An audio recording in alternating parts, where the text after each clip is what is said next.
আসসালামু আলাইকুম, কেমন আছেন সবাই? এই সুইরা নাও খাবা মেহেদি ট্যাং না নাই দেখছো?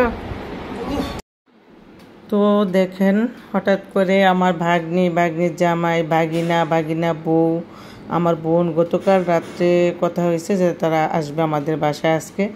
তো আমি খবরটা শোনার পর থেকে রাত্রে সব কিছু গুছিয়ে গেছে নিয়েছি, সকালবেলা আস্তে আস্তে রান্না বান্নাগুলো করে নিচ্ছি। আর দেখেন কি কি রান্না করছিলাম সব শেয়ার করতে পারিনি, এতটা মানে অল্প সময় ছিল, খুব তাড়াহুড়ো ছিল, তার জন্য আপনাদের সাথে খাবারগুলো যখন দিচ্ছি তখন শেয়ার করতে পারিনি।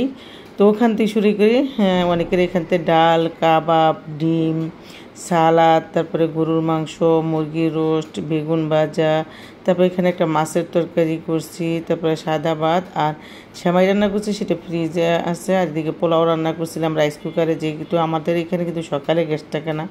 তো জটপটে আমি এই সকাল সকাল কিছু রান্না করছি, আর বাকিগুলা এই যে রাইস কুকারে রান্না করছি, ইলেকট্রিকের চুলায় রান্না করছি। তো এটা হচ্ছে বিকেলবেলা ঝটপট একটু নাস্তা। আর এই যে দেখেন এখানে মিষ্টি আর হচ্ছে সেমাই, তারপরে ঝালমুড়ির জন্য কিছু আলুর চপ পেঁয়াজু তৈরি করছি।